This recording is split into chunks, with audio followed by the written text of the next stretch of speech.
കാഹളം അധ്യായം 21. പെൺകുട്ടികളും വാതിൽക്കലേക്ക് ഓടിവന്നു. അമ്മയും മക്കളും ശ്വാസം നിലച്ചു പോകുന്ന ഭാവത്തിലാണ് പുറത്തേക്ക് നോക്കിയത്. അവിടെ ഇരുളിൽ അതിദ്രുതം ചലിക്കുന്ന കുറെ നിഴലുകൾ. ഒരു വട്ടം കൂടി മധുവിന്റെ നിലവിളി കേട്ടു. അമ്മേ! അത് പക്ഷേ വളരെ ദുർബലമായിരുന്നു. മോനെ! അമ്മ ഇരുളിലേക്ക് പാഞ്ഞു. പിന്നാലെ പെൺമക്കളും. പൊടുന്നനെ അവിടെ ചലിച്ചുകൊണ്ടിരുന്ന നിഴലുകൾ താഴത്തെ തൊടിയിലേക്ക് ചാടി. അവിടെ നിന്ന് റോഡിലേക്കും. ധൃതിയിൽ അകന്നു പോകുന്ന അവരുടെ കാലടി ഒച്ചകൾ. ഇരുളിൽ തറയിൽ ആരോ ചുരുണ്ടുകൂടി കിടക്കുന്നത് കണ്ടു. മോനെ! ആ സ്ത്രീ തറയിലിരുന്ന് ആ രൂപത്തെ ഉയർത്താൻ ശ്രമിച്ചു. കഴിഞ്ഞില്ല. കയ്യിൽ നിന്ന് വഴുതിപ്പോയി. കയ്യിൽ പറ്റിയ കൊഴുത്ത ദ്രാവകം ചോരയാണെന്നവർ തിരിച്ചറിഞ്ഞു. ഒന്ന് പിടിക്കിനടി, നോക്കി നിൽക്കാതെ! അവർ പെൺമക്കളോടലറി. എല്ലാവരും ചേർന്ന് ആ ശരീരം ഉയർത്തി മുറ്റത്ത് കൊണ്ടുവന്നു കിടത്തി. ഒരുവൾ വേഗം ചെന്ന് ലൈറ്റിട്ടു. മധുവേട്ട! പെൺകുട്ടികൾ ഞെട്ടി പിന്നോട്ട് മാറി. അത് അവനാണെന്ന് പറയുകയില്ലായിരുന്നു. കുത്തിക്കീറിയ ഒരു ചോരക്കട്ട. മുറിവുകളിൽ നിന്ന് അപ്പോഴും ഒലിച്ചിറങ്ങുന്ന ചോര. ആ വീട്ടിൽ നിന്ന് കൂട്ട നിലവിളി ഉയർന്നു. അമ്മ ബോധശൂന്യായി നിലം പതിച്ചു. വളരെ നേരം കഴിഞ്ഞേ അയൽവക്കത്തുള്ളവർ പുറത്തു വന്നുള്ളൂ. എന്നിട്ടും സംശയത്തോടെയാണ് അവർ അങ്ങോട്ട് ചെന്നത്. നേരം പുലർന്നു. മധുവിന്റെ മരണവാർത്ത മണപ്പള്ളി മുഴുവൻ പരന്നു. പോലീസ് വിവരമറിഞ്ഞ് പാഞ്ഞെത്തി. രാഷ്ട്രീയത്തിന്റെ പേരിലുള്ള പകപോക്കലായി ആ കൊലപാതകവും വ്യാഖ്യാനിക്കപ്പെട്ടു. അങ്ങനെ തന്നെ വേണം അവന്. വാർത്തയറിഞ്ഞ ഋഷി പ്രതികരിച്ചത് അങ്ങനെയാണ്. വാളെടുത്തവൻ വാളാൽ എന്ന് പറയും പോലെയായി. ദൈവം കൊടുത്ത ശിക്ഷയാ അത്. ആ വാവച്ചന്റെയും മറ്റും കൂട്ടുചേർന്ന് എന്തൊക്കെയാ അവൻ കാണിച്ചത്. അമൃത ഋഷിയെ നോക്കി. ഒന്നും കാലം ബാക്കി വെക്കത്തില്ലെന്ന് മോന് മനസ്സിലായല്ലോ. അങ്ങനെയൊന്നും പറഞ്ഞ് മമ്മി എന്നെ തണുപ്പിക്കാൻ നോക്കണ്ട. നമ്മൾ ചെയ്യാനുള്ളത് നമ്മൾ തന്നെ ചെയ്യണം. അല്ലാതെ ദൈവത്തിനെ ഏൽപ്പിക്കുന്നതിനോട് എനിക്ക് യോജിപ്പില്ല. അവൻ എതിർത്തു. മതി, നിർത്ത്! എല്ലാം കേട്ടുകൊണ്ടിരുന്ന പ്രേമചന്ദ്രൻ പറഞ്ഞു. രാവിലെ വെറുതെ ഇങ്ങനെയൊരു സംസാരം വേണ്ട. അതോടെ അമൃതയും ഋഷിയും നിശബ്ദരായി. പ്രേമചന്ദ്രൻ തുടർന്നു. നമുക്കിവിടെ ചെയ്യാൻ ഒത്തിരി കാര്യങ്ങൾ കിടക്കുന്നു. മറ്റൊന്നിനുമായി തല പുകയ്ക്കേണ്ട. രാത്രി വാനിൽ തന്നെ കിടന്ന് ഉറങ്ങിയതിനാൽ നല്ല ക്ഷീണമുണ്ടായിരുന്നു. ഗ്ലാസുകളെല്ലാം ചേർത്തടച്ചുള്ള കിടപ്പായിരുന്നല്ലോ. വിനയ പ്രാതൽ ഒരുക്കുകയായിരുന്നു. അവളുടെ കൂടെ അടുപ്പിൽ തീ നീക്കി വയ്ക്കുകയും മറ്റും ചെയ്യുകയായിരുന്നു നിത്യമോൾ. ആശുപത്രിയിൽ നിന്ന് വന്നതിനും മാത്രം അവൾക്ക് അല്പം മാറ്റം ഉണ്ടായിട്ടുണ്ടെന്ന് അവർക്ക് തോന്നി. ഞാൻ തെങ്ങുകയറ്റക്കാരെയോ മറ്റ് പണിക്കാരെയോ വല്ലതും കിട്ടുമോ എന്നൊന്ന് നോക്കട്ടെ, അവരോട് പറഞ്ഞിട്ട് പ്രേമചന്ദ്രൻ പോയി. സ്ഥിരമായി അവർക്ക് തേങ്ങയിടുന്ന ആളിന്റെ വീട് അല്പം അകലെയായിരുന്നു. നടന്നാണ് അയാൾ പോയത്. എന്തിനും ഏതിനും വാൻ ഉപയോഗിച്ചാൽ ഡീസൽ അടിക്കാൻ പണമില്ലാതെ വരുമ്പോഴെന്തു ചെയ്യും? ഋഷി ഒരു തൂമ്പ എടുത്തുകൊണ്ടുപോയി. മുറികൾക്കുള്ളിലെ കരിക്കട്ടകളും ചാരവും മറ്റും നീക്കിക്കൂട്ടുവാൻ തുടങ്ങി. പ്രാതൽ പാകമായിട്ടും പ്രേമചന്ദ്രൻ മടങ്ങി വന്നില്ല. അമൃത നിത്യമോൾക്ക് ഭക്ഷണം കൊടുത്തു. പിന്നെയും 1 മണിക്കൂറോളം കഴിഞ്ഞാണ് പ്രേമചന്ദ്രൻ മടങ്ങി വന്നത്. അയാളുടെ മുഖം മ്ലാനമായിരിക്കുന്നത് അവർ കണ്ടു. പണിക്കാരെ കിട്ടിയില്ലേ പപ്പ? ഋഷി ചോദിച്ചു. പ്രേമചന്ദ്രന്റെ ചുണ്ടിൽ ഒരു വരണ്ട ചിരിയുണ്ടായി. നമുക്ക് പണിക്ക് വരാൻ അവർക്കൊക്കെ പേടിയാ. ഇതെന്ത് ന്യായം? ഒരു വീട്ടുകാരെ എല്ലാവരും ഒറ്റപ്പെടുത്തുക എന്ന് പറഞ്ഞാൽ അമൃതയ്ക്ക് ദേഷ്യം വന്നു. ഇവരാരും മനുഷ്യരല്ലേ? ഒന്നും അവരുടെ കുറ്റമല്ല അമൃതേ. ഭയം കൊണ്ടാ. നമുക്ക് പണിക്ക് വന്നാൽ കയ്യോ കാലോ വെട്ടുമെന്ന് ആരെങ്കിലും ഭീഷണിപ്പെടുത്തിയിരിക്കും. പിന്നെ ഇനി നമ്മൾ എന്ത് ചെയ്യും പ്രേമേട്ട? ദൈവം നമുക്ക് കൈകാലുകൾ തന്നിട്ടില്ലേ? നമ്മളാൽ കഴിയും വിധം അധ്വാനിക്കണം. ആ, നീ ഭക്ഷണം വിളമ്പ്. ഒരു ദീർഘനിശ്വാസത്തോടെ അമൃത അനുസരിച്ചു. ഭക്ഷണശേഷം പ്രേമചന്ദ്രൻ തലേന്ന് വാങ്ങിക്കൊണ്ടുവന്ന വെട്ടുകത്തിയെടുത്ത് ഒരു കല്ലിലിട്ട് തേച്ച് മൂർച്ച വരുത്തി. എല്ലാവരും ചേർന്ന് ഒന്നിച്ച് പരിശ്രമിച്ചാലേ നാളെയെങ്കിലും നമുക്ക് വീടിനുള്ളിൽ കിടക്കാൻ കഴിയൂ. തൽക്കാലം 1 or 2 മുറികൾ ശരിയാക്കാം. അവരോട് പറഞ്ഞിട്ട് പ്രേമചന്ദ്രൻ തെങ്ങിൽ കയറി ഓല വെട്ടുവാൻ തുടങ്ങി. അമൃതയ്ക്ക് അമ്പരപ്പിനൊപ്പം ഭയവും തോന്നി. ഇന്ന് വരെ പ്രേമേട്ടൻ തെങ്ങിൽ കയറുന്നത് താൻ കണ്ടിട്ടില്ല. പരിചയമില്ലാത്ത പണി ചെയ്താൽ, കയ്യൊന്ന് അയഞ്ഞു പോയാൽ, കാലെന്ന് വഴുതിപ്പോയാൽ, അയാൾ തെങ്ങിലിരിക്കുന്നത് കാണാനുള്ള കരുത്തില്ലാതെ അവൾ മുഖം തിരിച്ച് കളഞ്ഞു. കയറിയ തെങ്ങുകളിൽ നിന്ന് പ്രേമചന്ദ്രൻ 6ഉം 7ഉം ഓലകൾ വീതം വെട്ടിയിട്ടു. അല്ലെങ്കിൽ ഒന്നിനുമാവില്ല. പട്ടണത്തിൽ പോയി ടിൻഷീറ്റ് വാങ്ങിയാലോ എന്ന് ആദ്യം ചിന്തിച്ചതാണ്. പക്ഷേ രൂപയില്ല. ടിൻഷീറ്റുകൾ വാങ്ങിയിരുന്നെങ്കിൽ ജോലി എളുപ്പമായേനെ. 4-5 തെങ്ങുകളിൽ കയറിയപ്പോഴേക്കും പ്രേമചന്ദ്രൻ തളർന്നുപോയി. ചെയ്തു ശീലമില്ലാത്ത പണിയല്ലേ. എല്ലാവർക്കും ഓരോ കരിക്കും വെട്ടിയിട്ടിട്ട് അയാൾ ഇറങ്ങി. ഇനി കുറച്ച് വിശ്രമിച്ചിട്ട് തുടരാം. മോനെ ഋഷി, കരിക്കുന്ന വെട്ടടാ. അയാൾ വെട്ടുകത്തി കൊടുത്തു. അവൻ കരിക്ക് വെട്ടി എല്ലാവർക്കും കൊടുത്തു. നിത്യമോൾ ആർത്തിയോടെ കുടിച്ചു. ഋഷി തന്നെയാണ് ഓല 2ആയി പിളർന്ന് മടൽ ചീകിയ ശേഷം വെയിലത്ത് നിരത്തിയത്. ഒന്ന് വാടിക്കഴിഞ്ഞിട്ട് മെടയുന്നതാണ് നല്ലത്. ഇനി കുറച്ച് കഴിക്കോലും വാരികളും വേണം. മരത്തണലിൽ ഇരുന്നു കൊണ്ട് പ്രേമചന്ദ്രൻ ചുറ്റും നോക്കി. പറമ്പിന്റെ പടിഞ്ഞാറ് ഭാഗത്ത് നല്ലവണ്ണം കായ്ക്കുന്ന കുറെ അടയ്ക്കാമരങ്ങൾ ഉണ്ടായിരുന്നു. അവയിൽ നല്ല രണ്ടെണ്ണം വെട്ടിയെടുക്കണം എന്ന് തീരുമാനിച്ചു. സമയം കടന്നുപോയി. അമൃതയും വിനയും കൂടി ഓലമെടയുകയാണ്. നിത്യമോൾ കൗതുകത്തോടെ നോക്കിയിരിക്കുന്നു. പ്രേമചന്ദ്രനും ഋഷിയും കവുങ്ങുകൾ വെട്ടിയിട്ട് പിളർത്തിയെടുക്കുകയാണ്. അപ്പോൾ മൈക്ക് അനൗൺസ്മെന്റ് കേട്ടു. നമ്മുടെ പ്രിയപ്പെട്ട സഹോദരൻ മധുവിന്റെ ശവശരീരവും ഏന്തിക്കൊണ്ടുള്ള വിലാപയാത്ര ഇതാ ഈ വാഹനത്തിന് തൊട്ടു പിന്നാലെ കടന്നു വരുന്നു. സകലരും പണി നിർത്തി ശ്രദ്ധിച്ചു. മണപ്പള്ളിയിലെ കൊച്ചുകുട്ടികളെ പോലും കണ്ണീരിലാഴ്ത്തിക്കൊണ്ട് കൊലപാതക രാഷ്ട്രീയത്തിന്റെ രക്തസാക്ഷി നമ്മുടെയെല്ലാം പ്രിയ സഹോദരൻ മധുവിന് 10,000 അന്ത്യാഞ്ജലികൾ അർപ്പിച്ചുകൊണ്ടിതാ കടന്നു വരുന്നു. ഋഷിയുടെ കണ്ണുകളിൽ ക്രൂരമായൊരു സംതൃപ്തി ഒളിമിന്നി. മനുഷ്യനെ സ്നേഹിക്കാൻ രാഷ്ട്രീയം വിലങ്ങുതടിയാണെന്ന് ഒരിക്കൽ കൂടി തെളിയിച്ച നരാധമന്മാർക്ക് മാപ്പില്ലെന്ന് പ്രഖ്യാപിച്ചുകൊണ്ട് ഞങ്ങളുടെ സഹോദരന്റെ അന്ത്യകർമ്മത്തിൽ പങ്കുകൊള്ളുവാൻ ഈ നാട്ടിലെ ഓരോരുത്തരോടും ഞങ്ങൾ വ്യസനത്തോടെ അറിയിക്കുകയാണ്. പ്രേമചന്ദ്രന്റെയും കുടുംബത്തിന്റെയും കണ്ണുകൾ റോഡിന്റെ അങ്ങേത്തലയ്ക്കലായിരുന്നു. വളരെ സാവധാനം വരുന്ന പൈലറ്റ് ജീപ്പ്, അതിന് പിന്നിൽ പുഷ്പാലങ്കൃതമായ ടെമ്പോയിൽ ശവപ്പെട്ടിയിൽ മധുവിന്റെ ജഡം, കറുത്ത ബാഡ്ജ് കുത്തിയ ആളുകൾ. അക്കൂട്ടത്തിൽ ബാബച്ചനും ഗോപിനാഥും ഹരിലാലും ഉണ്ടെന്ന് കണ്ട് വിനയ തലകുനിച്ചു. ടെമ്പോയിൽ മധുവിന്റെ ജഡത്തിനരികിൽ ദുഃഖഭാവത്തിൽ മെമ്പർ ബാബുരാജും ഉണ്ടായിരുന്നു. പ്രേമചന്ദ്രന്റെ വീടിനടുത്ത് വന്നപ്പോൾ ആളുകളെല്ലാം അങ്ങോട്ട് നോക്കി. വിലാപയാത്രയുടെ അവസാനം SI രമേശ് ചന്ദ്രന്റെ നേതൃത്വത്തിൽ ഒരു ജീപ്പ് നിറയെ പോലീസും ഉണ്ട്.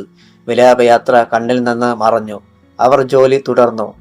സന്ധ്യയ്ക്ക് മുമ്പ് ഒരു മുറിക്കുള്ള മേൽക്കൂര തീർത്തിരുന്നു. ആ മുറിയുടെ തറയും തൂത്ത് വൃത്തിയാക്കി. വാതിലോ ജനൽപ്പാടുകളോ ഇല്ലെന്നുള്ളതായിരുന്നു ഇനിയുള്ള പ്രശ്നം.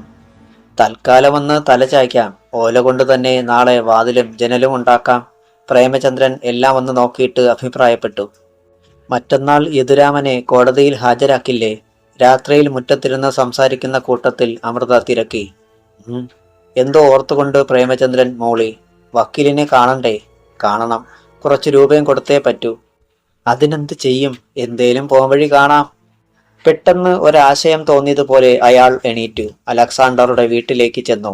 അകത്തുനിന്ന് സംസാരവും ചിരിയും കേട്ടു. അലക്സാണ്ടർ കുടുംബത്തോടൊപ്പം ഇരുന്ന് TV കാണുകയായിരുന്നു. പ്രേമചന്ദ്രൻ കോളിംഗ് ബെൽ അമർത്തി. വാതിൽ തുറക്കപ്പെട്ടു. മുന്നിൽ പ്രേമചന്ദ്രനെ കണ്ടപ്പോൾ അലക്സാണ്ടറുടെ മുഖമൊന്ന് വിളറി. എങ്കിലും കൃത്രിമമായ ഒരു ചിരി ക്ഷണിച്ചു വരുത്തിക്കൊണ്ട് അയാളെ അകത്തേക്ക് ക്ഷണിക്കാതെ അലക്സാണ്ടർ മുറ്റത്തേക്കിറങ്ങി വന്നു. എന്താ പ്രേമ? പരിസരം ശ്രദ്ധിച്ചുകൊണ്ടായിരുന്നു ചോദ്യം. രൂപയുണ്ടെങ്കിൽ കുറച്ച് വേണമായിരുന്നു. അധികം വൈകാതെ മടക്കിത്തരാം. യദുവിനെ മറ്റന്നാൾ കോടതിയിൽ വീണ്ടും ഹാജരാക്കും. ജാമ്യത്തിനും മറ്റുമായി വക്കീലിന് കൊടുക്കാനാ. സത്യം പറഞ്ഞാൽ പ്രേമനെ വിശ്വാസമാകുമോ എന്തോ. എന്റെ കയ്യിൽ 100 രൂപ തികച്ചെടുക്കാനില്ല. പലചരക്ക് കടയിൽ ഈ മാസം പറ്റുകൊടുത്തിട്ടില്ല. പെണ്ണുംപിള്ളയാണെങ്കിൽ പണയം വയ്ക്കാൻ ഒരു വള പോലും തരില്ല. തരണമെന്ന ആഗ്രഹമുണ്ടെങ്കിലും അതിനുള്ള വകയില്ലെങ്കിൽ പിന്നെ ഞാൻ എന്തു ചെയ്യും പ്രേമ? അലക്സാണ്ടർ ഇല്ലായ്മയുടെ ഭാണ്ഡം അഴിക്കാൻ തുടങ്ങി. പ്രേമചന്ദ്രന് വല്ലായ്മ തോന്നി. ഇവിടെ വന്ന് ചോദിക്കാനേ പാടില്ലായിരുന്നു എന്ന് മനസ്സിലായി. എത്രയോ വട്ടം താൻ ഇയാൾക്ക് പണം കൊടുത്ത് സഹായിച്ചിരിക്കുന്നു. രസകരമായ ഒരു സീരിയൽ കണ്ടുകൊണ്ടിരിക്കുകയായിരുന്നു ഞാൻ. അപ്പോൾ പ്രേമചന്ദ്രൻ മറ്റൊന്നും വിചാരിക്കരുത്. ശരി അലക്സേ. അയാൾ തിരിച്ചു നടന്നു. കടം ചോദിക്കാൻ പോയതാ അല്ലേ? ഭർത്താവ് അരികിലെത്തിയപ്പോൾ അമൃത ശബ്ദം താഴ്ത്തി ചോദിച്ചു. ആരിൽ നിന്നും നമ്മൾ ഒരു സഹായവും പ്രതീക്ഷിക്കേണ്ട അമൃതേ. എല്ലാവർക്കും അവരവരുടെ കാര്യമേയുള്ളൂ. ഇനി എന്തു ചെയ്യും? എന്തെങ്കിലും ചെയ്യണം. ഞാനൊന്ന് ആലോചിക്കട്ടെ. അയാൾ ബീഡി ആഞ്ഞു വലിച്ചു. കഴിഞ്ഞ ദിവസം ഓയിൽ കമ്പനിക്കാരുമായി ഫോണിൽ സംസാരിച്ചിരുന്നു. ഏജൻസി അവർ മറ്റാർക്കോ കൈമാറി. ഇനി താൻ കൊടുക്കാനുള്ള പണം എത്രയും വേഗം കൊടുക്കണം. ഇനി ഏതു നിമിഷവും വാൻ വാങ്ങാൻ ലോൺ തന്ന ബ്ലേഡ് കമ്പനിക്കാർ എത്തുമെന്നും അയാൾക്കറിയാം. എല്ലാറ്റിനും ഒരു പരിഹാരം കാണണം. ഈ സ്ഥലം വിറ്റിട്ട് ഉള്ള കടം തീർത്ത് എങ്ങോട്ടെങ്കിലും പോയാലോ എന്നും അയാൾ ഒരു വട്ടം ആലോചിച്ചു. പക്ഷേ പെട്ടെന്ന് വിൽക്കാൻ ശ്രമിച്ചാൽ ന്യായവിലയുടെ പകുതി പോലും കിട്ടില്ല. കേട്ടോ? അമൃതയുടെ ശബ്ദമാണ് അയാളെ ഉണർത്തിയത്. ജാമ്യം കിട്ടി യദുരാമൻ ഇങ്ങോട്ട് തന്നെ വന്നാൽ ഇതെല്ലാം കൂടി അറിഞ്ഞും അനുഭവിച്ചും കഴിയുന്ന അവൻ അടങ്ങിയിരിക്കുമോ? അതിനൊരുത്തരം നൽകാൻ പ്രേമചന്ദ്രനും കഴിഞ്ഞില്ല. ആ നേരത്ത് സബ് ജയിലിൽ സഹതടവുകാരോടൊപ്പം കഴിഞ്ഞിരുന്ന യദുരാമനും ചില തീരുമാനങ്ങൾ മനസ്സിൽ ഉറപ്പിക്കുകയായിരുന്നു. തെറ്റ് ചെയ്യാതെയാണ് താനും തന്റെ കുടുംബവും ഈ ശിക്ഷകളെല്ലാം ഏറ്റുവാങ്ങുന്നത്. തൽക്കാലം ജാമ്യം കിട്ടിയാലും കൊലപാതക കേസിൽ തനിക്ക് ശിക്ഷ കിട്ടുമെന്ന് ഉറപ്പാണ്. തെറ്റ് ചെയ്യാതെ ശിക്ഷ അനുഭവിക്കുന്നതിനേക്കാൾ നല്ലത് തെറ്റ് ചെയ്തിട്ട് അനുഭവിക്കുന്നതല്ലേ? ഒരാളെ കൊന്നാലും കൂടുതൽ പേരെ കൊന്നാലും ഒരു തവണയെ തന്നെ തൂക്കിക്കൊല്ലാൻ കഴിയൂ. ഇനി തൂക്കിക്കൊല്ലാതെ ജീവപര്യന്തമാണ് കിട്ടുന്നതെങ്കിലും അങ്ങനെ തന്നെ. വാവച്ചനും ഹരിലാലും ഗോപിനാഥും അവരുടെ മുഖങ്ങൾ അവന്റെ മനസ്സിൽ മിന്നിമറഞ്ഞു. പട്ടിയുടെ മോന്മാർ. അവൻ പല്ല് കടിച്ചു. എന്താടായിരുന്നു പിറുപിറുക്കുന്നത്? തടവുകാരിൽ ഒരാൾ ചോദിച്ചപ്പോഴാണ് അവന് പരിസരബോധം ഉണ്ടായത്. ജാമ്യം കിട്ടിയാൽ പിന്നെയും ഇങ്ങോട്ട് തന്നെ വരുന്നതിനെക്കുറിച്ച് ചിന്തിക്കുകയായിരുന്നോ ചേട്ടാ? അയാൾ ഒന്നും മനസ്സിലാകാതെ അവനെ മിഴിച്ചു നോക്കി. ഇടനാഴിയിൽ ഗാർഡിന്റെ കാൽപെരുമാറ്റം. എന്തോന്നാടാ നായിന്റെ മക്കളെ രാത്രി കിടന്ന് പിറുപിറുക്കുന്നത്? ഇവിടുന്ന് ചാടിപ്പോകാനോ മറ്റോ ആണോ? ഗാർഡ് ഗർജിച്ചു. അവർ മറുപടി പറഞ്ഞില്ല. എന്നാൽ തനിക്ക് ജാമ്യം കിട്ടാതിരിക്കുവാൻ മെമ്പർ ശിവരാമനും മറ്റും ചിലരും ചേർന്ന് പദ്ധതികൾ ആവിഷ്കരിച്ചു വരികയായിരുന്നു എന്നത് അപ്പോൾ യദുരാമൻ അറിഞ്ഞിരുന്നില്ല. അധ്യായം 22. ഗാർഡ് അമർത്തിയൊന്ന് മോളിയിട്ട് നടന്നുപോയി. അയാളുടെ കാലച്ച കേൾക്കാതെയായപ്പോൾ യദുരാമൻ മുറിയിലുണ്ടായിരുന്ന മറ്റ് തടവുകാരെ നോക്കി. വെറുതെ കിടക്കുകയാണവർ. അവരിൽ ഒരാൾ കത്തിക്കുത്ത് കേസിലെ പ്രതിയാണ്. രണ്ടാമൻ മോഷണവും. തന്റെ കഥകളൊക്കെ യദുരാമൻ അവരോട് പറഞ്ഞിരുന്നു. മെമ്പർ ശിവരാമൻ ഇടപെട്ട കേസാണെങ്കിൽ അവന്റെ കൂടെ ജില്ലാ പ്രസിഡന്റ് പങ്കജാക്ഷനും മറ്റും കാണും. അത്ര വേഗം നിനക്ക് ഈ കേസിൽ നിന്ന് ഊരാൻ പറ്റുമെന്ന് തോന്നണില്ല യദു. ഒക്കെ ചിലന്തികളാ. പിടിപെട്ടു പോയാൽ പെട്ടത് തന്നെ. കൊലക്കേസ് പ്രതിയായ ശശി പറഞ്ഞു. ഈ ജയിലിനകത്ത് പോലും അവരുടെ ആൾക്കാരുണ്ട്. നിന്നെ ജാമ്യത്തിൽ പുറത്തു വിടരുതെന്ന് അവർക്ക് എന്തേലും ആഗ്രഹമുണ്ടെങ്കിൽ ഏത് വക്കീല് നോക്കിയാലും നടക്കത്തില്ല. അവരിവിടെ കുരുക്കിട്ടിരിക്കും. ഇപ്പോൾ അതാണ് യദുരാമന്റെ മനസ്സിൽ തെളിഞ്ഞു നിൽക്കുന്നത്.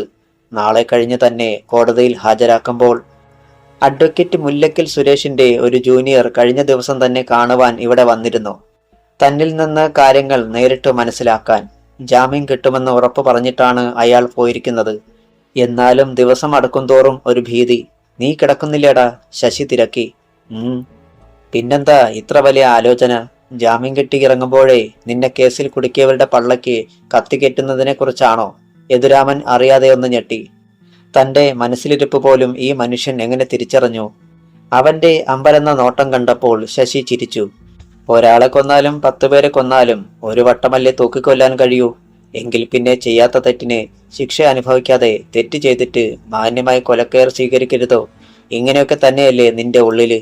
യദുരാമൻ പതറി. അത് പിന്നെ ശശിയേട്ടൻ എങ്ങനെ? അയാൾ ചിരിച്ചു.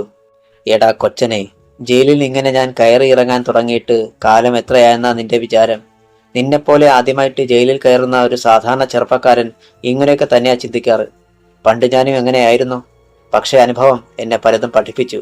നിയമത്തിന് ഒരുപാട് പഴുതുകളുണ്ടടാ. ചിലപ്പോൾ അതുവഴി നീയും രക്ഷപ്പെട്ടു പുറത്തു വന്നേക്കും. കഥകളിലും സിനിമകളിലുമൊക്കെ നാം അറിയുന്നത് പോലെയല്ല കാര്യങ്ങള്. ഒരാളെ കൊന്നെന്ന് 2-3 പേര് പറഞ്ഞാൽ ഉടനെ തൂക്കിക്കൊല്ലത്തും മറ്റുമില്ല. അങ്ങ് സുപ്രീം കോടതി വരെ കിടക്കുകയാ കാര്യങ്ങള്. പക്ഷേ ഒന്നുണ്ട്, കാശ് വേണം.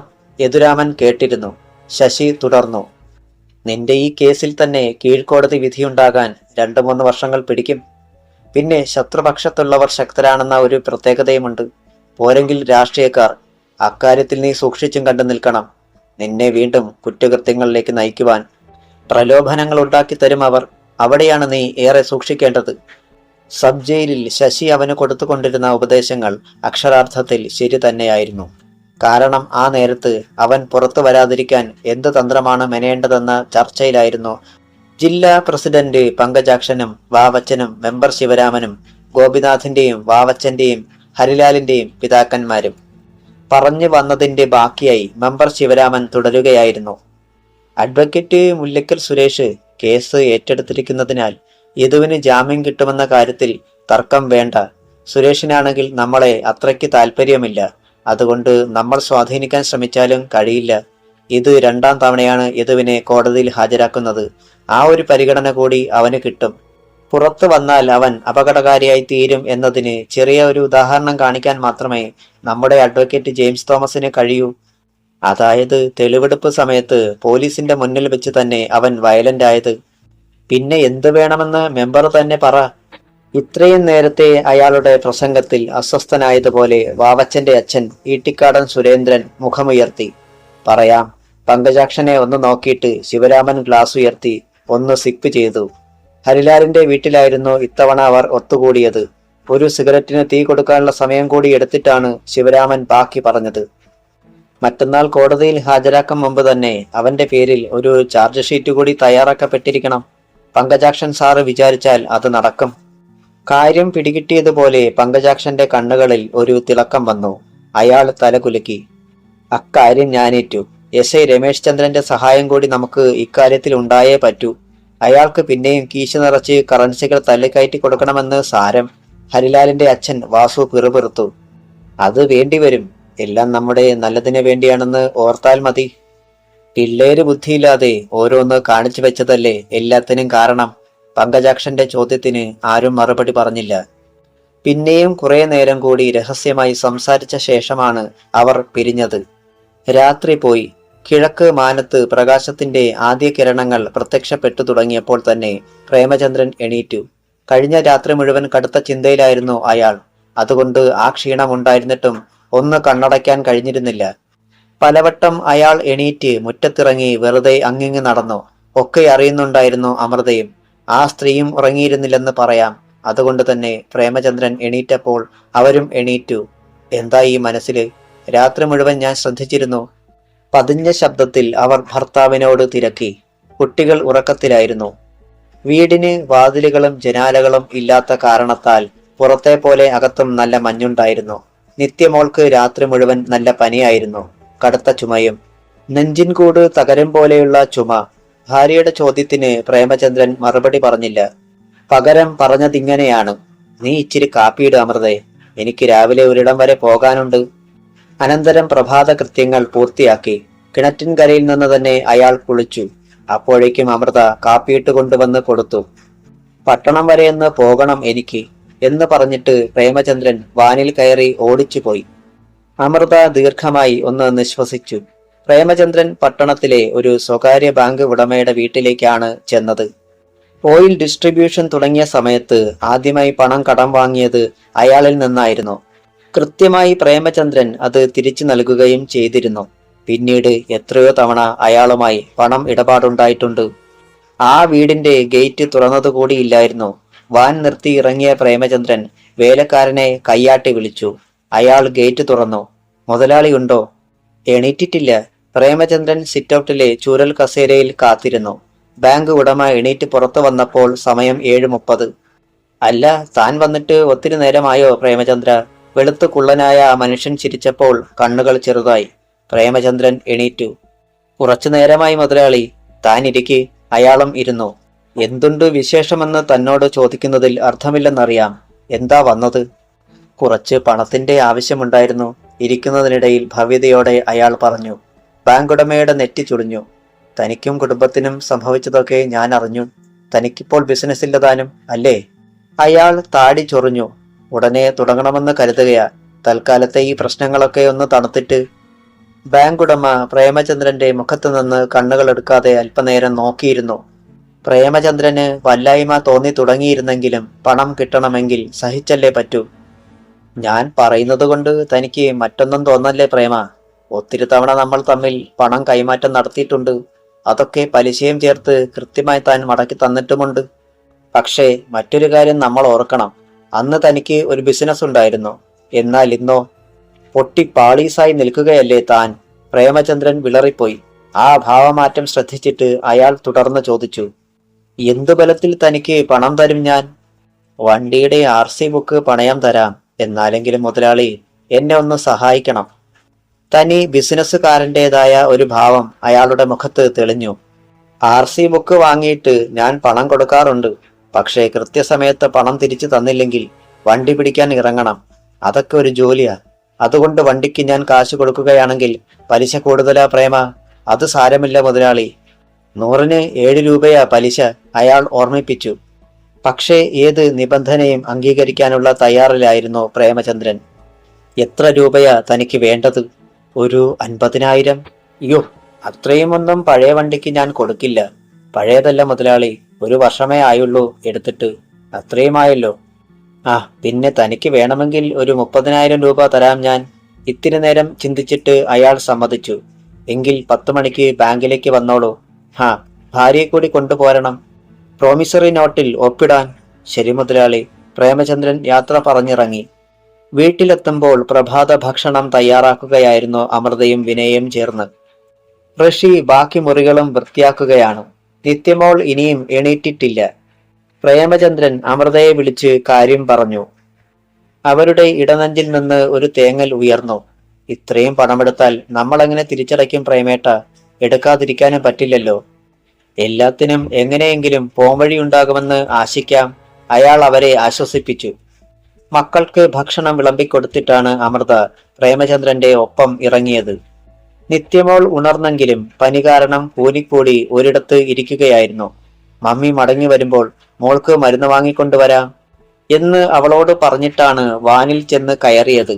കുട്ടിയെ പ്രത്യേകം ശ്രദ്ധിച്ചു കൊള്ളണമെന്ന് വിനയെ പറഞ്ഞേൽപ്പിക്കുകയും ചെയ്തു. അവർ പട്ടണത്തിലെ ബാങ്കിലെത്തി. ബാങ്ക് ഉടമ പറഞ്ഞതുപോലെ പ്രൊമിസറി നോട്ട് എഴുതിക്കൊടുത്ത് വണ്ടിയുടെ RC ബുക്കും പണയം വെച്ച് 30,000 രൂപ വാങ്ങി. ഇനി വക്കീലിനെ കൂടി കണ്ടിട്ട് നമുക്ക് മടങ്ങാം. പ്രേമചന്ദ്രൻ അഡ്വക്കേറ്റ് മുല്ലക്കൽ സുരേഷിന്റെ ഓഫീസിലേക്ക് വാൻ വിട്ടു. 10,000 രൂപ അവിടെ കൊടുത്തു. തീർച്ചയായും യദുരാമന് ജാമ്യം കിട്ടുമെന്ന് സുരേഷും കടുവാസുനിലും ഉറപ്പു നൽകി. എന്നാൽ അവർ പട്ടണത്തിലെത്തിയപ്പോൾ മുതലേ ഒരാൾ പിന്നിലുണ്ടായിരുന്നു എന്നത് അറിഞ്ഞില്ല. വക്കീലിന്റെ അടുത്തുനിന്ന് മടങ്ങും വഴി ആ മനുഷ്യൻ ബുള്ളറ്റ് ബൈക്കിൽ പിന്നാലെ എത്തി. വാനിനെ കടന്നുപോയി. കുറച്ചകലെ ചെന്നപ്പോൾ സ്ലോ ചെയ്തു. പിന്നെ വാൻ കടന്നു പോകാൻ പാകത്തിൽ ബൈക്ക് ഓടിച്ചു. വാൻ മുന്നിൽ കടക്കാൻ ഭാവിച്ചതും ബൈക്ക് വലത്തേക്ക് വെട്ടിച്ചതും ഒപ്പമായിരുന്നു. പ്രേമചന്ദ്രൻ ബ്രേക്ക് അമർത്തിയെങ്കിലും വാൻ ബൈക്കിന് പിന്നിൽ മുട്ടി. അയാൾ ബൈക്ക് കാൽകുത്തി ചരിച്ച് ഒരു വശത്തേക്ക് മറിഞ്ഞു. എന്നാൽ കണ്ടു നിൽക്കുന്നവർക്ക് അയാൾ ഇടിയേറ്റ് മറിഞ്ഞതാണെന്നേ തോന്നുമായിരുന്നുള്ളൂ. പ്രേമേട്ട, അമൃത നിലവിളിച്ചു. പ്രേമചന്ദ്രൻ വാൻ നിർത്തിക്കഴിഞ്ഞിരുന്നു. അതിനിടെ നടുക്കത്തോടെ അയാൾ കണ്ടു തറയിൽ നിന്ന് ബൈക്ക് തള്ളിമാറ്റി എണീൽക്കുന്ന മനുഷ്യനെ. ഈശ്വര! പ്രേമചന്ദ്രന് തല കറങ്ങി. ചീങ്കണ്ണി പരമോ. അയാൾ പിറുപിറുക്കുന്നത് അമൃത കേട്ടു. ഏതാണ്ട് 6 അടിയിലധികം ഉയരം, അതിനു തക്ക വണ്ണം, ഉരുക്ക് പോലെയുള്ള ശരീരം, നീല ജീൻസും അതേ നിറത്തിലുള്ള കട്ടി ഷർട്ടും, തലയിലൊരു കർച്ചീഫ് ചുറ്റിക്കെട്ടിയിരുന്നു. തനി ഗുണ്ടയുടെ ഭാവം. പട്ടണത്തിലെ ഒരു മോട്ടോർ സൈക്കിൾ മെക്കാനിക്കാണ് പരമോ. പട്ടണത്തിലെ വമ്പന്മാരുടെ പ്രിയമിത്രം. അവർക്ക് വേണ്ടി എന്തും ചെയ്യും. തറയിൽ നിന്ന് എണീറ്റ അയാൾ ശരീരത്തിലെ മണ്ണ് തട്ടിക്കളഞ്ഞു. കനത്ത മീശ ഒന്നുകൂടി പിരിച്ചു വെച്ചു. വലത് കൈയിലെ സ്റ്റീൽ വള മുകളിലേക്ക് നീക്കി ഉറപ്പിച്ചു.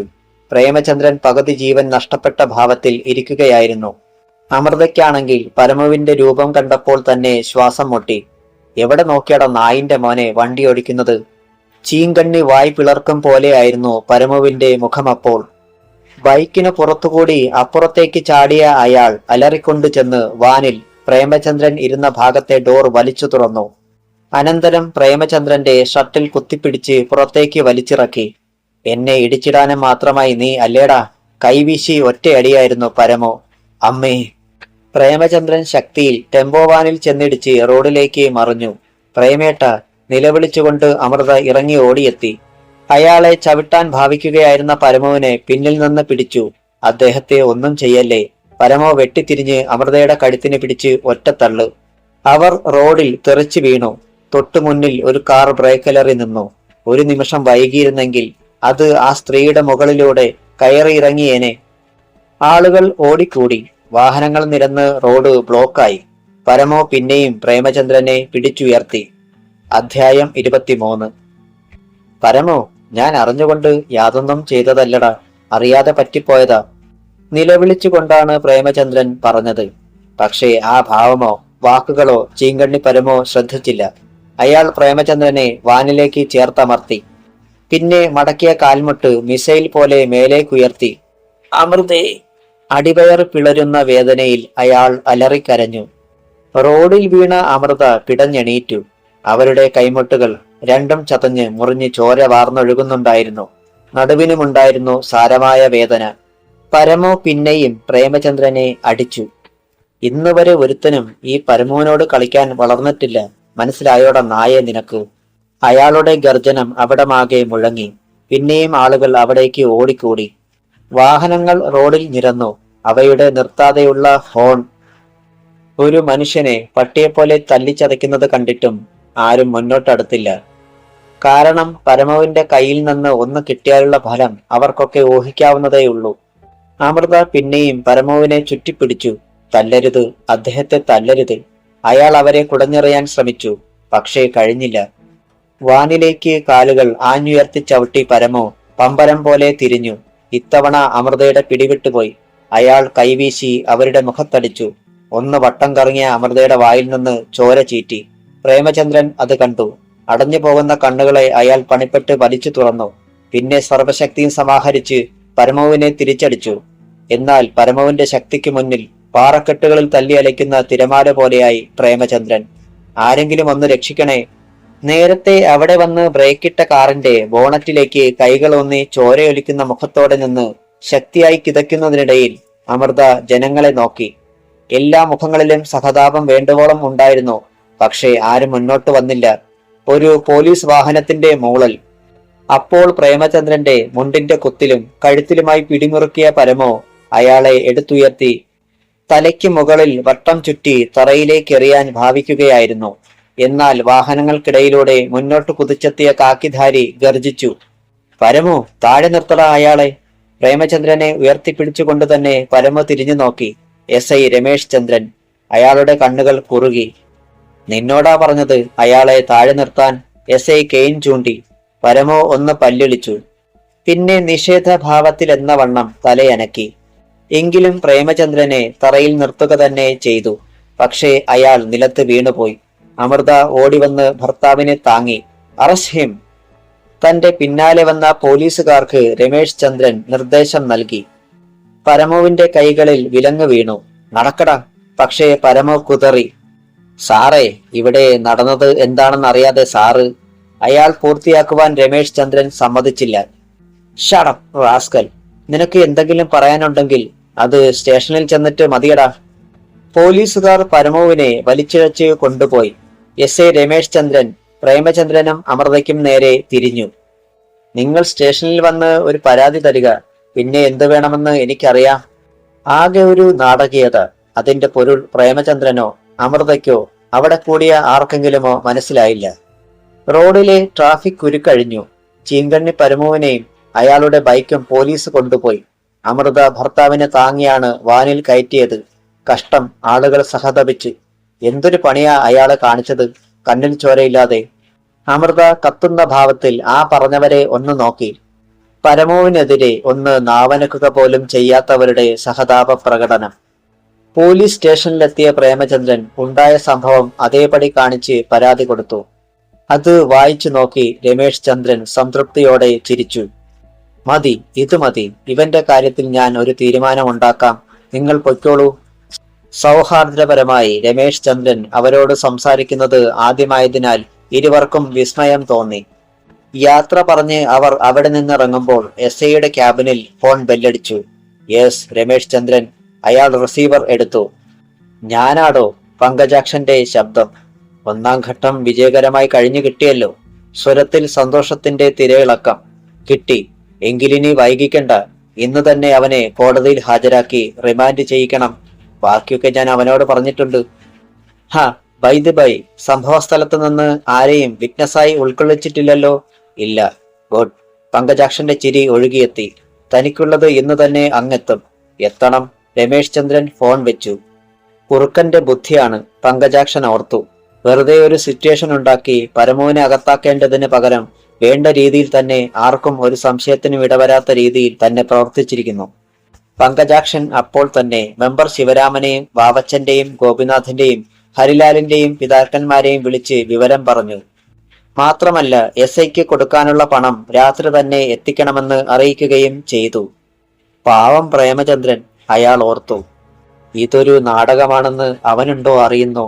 SI രമേശ് ചന്ദ്രന്റെ മനസ്സ് മാറി എന്ന് കരുതി അവൻ ആശ്വസിക്കട്ടെ. പ്രേമചന്ദ്രനും അമൃതയും അപ്പോൾ ഒരു ആശുപത്രിയിൽ കയറിയിരുന്നു. അമൃതയുടെ കൈമുട്ടുകളിലെ മുറിവ് ബാൻഡേജ് ചെയ്തു. തനിക്കും ഭാര്യയ്ക്കും ശരീരവേദന അറിയാതിരിക്കാനുള്ള മരുന്നും വാങ്ങി. പിന്നെ നിത്യമോൾക്ക് പനിക്കുള്ളതും. വീട്ടിലെത്തി അവർ വാനിൽ നിന്നിറങ്ങുന്നത് കണ്ടപ്പോഴേ ഋഷിയുടെ നെറ്റി ചുളിഞ്ഞു. ഒറ്റ നോട്ടത്തിൽ തന്നെ അരുതാത്തതെന്തോ നടന്നിരിക്കുന്നതായി അവൻ ഉറപ്പായി. പപ്പ, അവൻ ഓടി വന്നു. എന്താ പറ്റിയത്? കീറിപ്പറഞ്ഞതും ചെളി പറ്റിയതുമായ ഉടുപ്പിലും ചതഞ്ഞ മുഖത്തേക്കും മറ്റും നോക്കിക്കൊണ്ടായിരുന്നു അവന്റെ ചോദ്യം. മകനോട് സത്യം പറയരുതെന്ന് നേരത്തെ തന്നെ പ്രേമചന്ദ്രൻ ഭാര്യയെ പറഞ്ഞേൽപ്പിച്ചിരുന്നു. അതുകൊണ്ട് അവർ ഭർത്താവിന്റെ മുഖത്തേക്ക് നോക്കി. എന്തു പറയാനാ മോനെ, വക്കീലിന്റെ അടുത്ത് നിന്ന് ഇറങ്ങുമ്പോ എന്റെ കാലുവഴുതി അത് കണ്ട് നിന്റെ മമ്മി എന്നെ കയറി പിടിച്ചതാ. ഞങ്ങൾ രണ്ടുപേരും കൂടെ ഉരുണ്ടു പിരണ്ട് ദാ കിടക്കുന്നു 1.5 താഴ്ചയുള്ള ടെലിഫോൺ കേബിളിന്റെ കുഴിയില്. റോഡിന്റെ 2 വശവും വെട്ടിക്കീറി ഇട്ടേക്കുവല്ലേ. ഭാഗ്യത്തിന് ഇത്രയുമൊക്കെ പറ്റിയുള്ളൂ. ആളുകള് വലിച്ചു കയറ്റിയപ്പം ദാ ഉടുപ്പം കീറി. ഋഷിയുടെ ഭാവം ശ്രദ്ധിച്ചുകൊണ്ടാണ് അയാൾ പറഞ്ഞത്. ടെലിഫോൺ കുഴികളുടെ കാര്യം സംഗതി സത്യമാണെങ്കിലും ഇവർക്ക് പറ്റിയത് അത് തന്നെയാണോ എന്ന് ഋഷിക്ക് അങ്ങോട്ട് വിശ്വസിക്കാൻ കഴിയുന്നില്ല. പ്രത്യേകിച്ച് മണപ്പള്ളിയിൽ ഒരാൾ തലയിൽ തേങ്ങ വീണ് ചത്താലും വല്ലവനും തല്ലിക്കൊന്നതാണെന്നേ ആരും ആദ്യം ചിന്തിക്കൂ. ഏതായാലും പിന്നീട് അവൻ ഒന്നും ചോദിച്ചില്ല.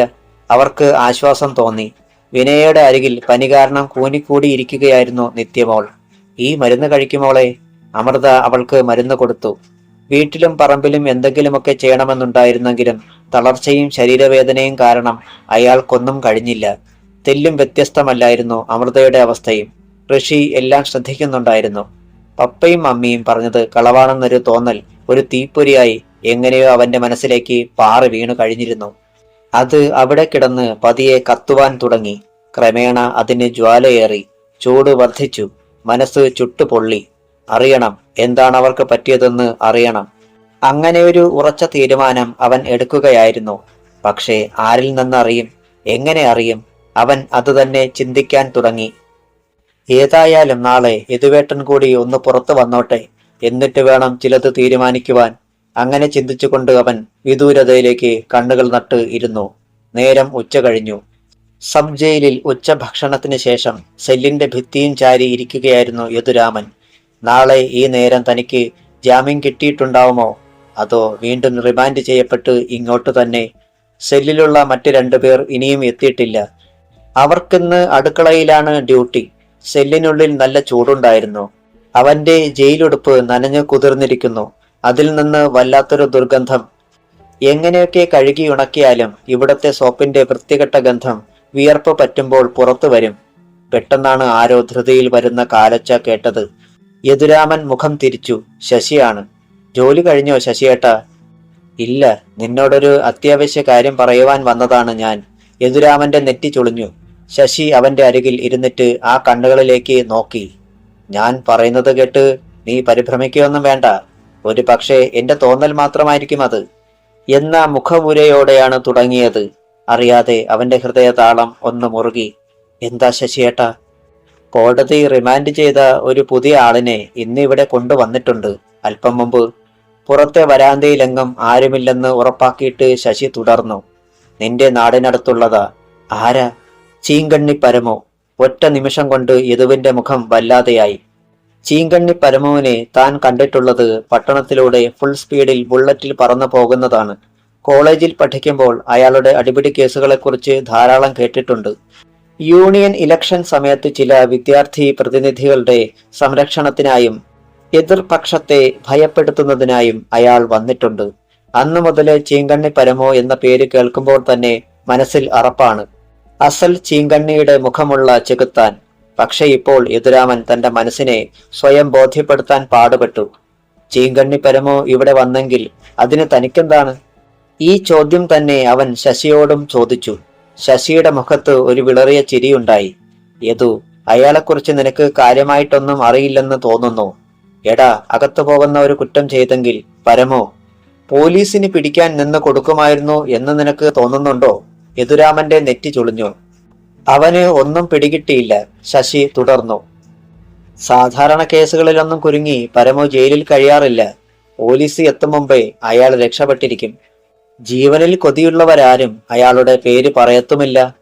അങ്ങനെയുള്ള പരമോ ഏതോ അടിപിടി കേസിലാണ് പോലും പോലീസിനെ കീഴടങ്ങി ഇവിടെ എത്തിയിരിക്കുന്നത്. മിക്കവാറും കോടതിയിൽ വെച്ച് തന്നെ പ്രഗത്ഭരായ വക്കീലന്മാര് അയാളെ ജാമ്യത്തിൽ ഇറക്കേണ്ടതാ. പക്ഷേ ഇത്തവണ അയാൾക്ക് വേണ്ടി ഒരു വക്കീൽ പോലും കോടതിയിൽ ഹാജരായിട്ടില്ല. അതൊക്കെ വിരൽ ചൂണ്ടുന്നത് മറ്റൊന്നിലേക്കാണ്. എന്തിലേക്ക്? ഉദ്വേഗം നിറഞ്ഞിരുന്നു യദുരാമന്റെ ശബ്ദത്തിൽ. പുറത്ത് തടവുകാരിൽ 2 പേർ വാട്ടർ ടാങ്ക് ക്ലീൻ ചെയ്യുവാൻ ഇരുമ്പ് ഗോവണി വഴി മുകളിലേക്ക് കയറുന്നത് നോക്കിയിരുന്നു കൊണ്ടാണ് ശശി പറഞ്ഞത്. എന്റെ സംശയം ശരിയാണെങ്കിൽ എന്തോ ഉദ്ദേശത്തോടെയാണ് ചീങ്കണ്ണി പരമു ഇതിനുള്ളിൽ കടന്നു കയറിയിരിക്കുന്നത്. എന്തുദ്ദേശം? ഇന്നലെ നിന്നോട് ഞാൻ പറഞ്ഞതും ഇതുമായും എന്തെങ്കിലും ബന്ധമുണ്ടോ എന്ന് ഞാൻ ഭയക്കുന്നു. കാരണം ജില്ലാ പ്രസിഡന്റ് പങ്കജാക്ഷന്റെ വലങ്കൈയാണ് പരമു. ആ സെല്ലിന്റെ മേൽത്തട്ട് തന്റെ ശിരസിലേക്ക് അടർന്നു വീണതുപോലെ കിടുങ്ങിപ്പോയി യദുരാമൻ. ചകിതഭാവത്തിൽ അവൻ ശശിയെ നോക്കി. ബാക്കി ഭാഗം നാളെ.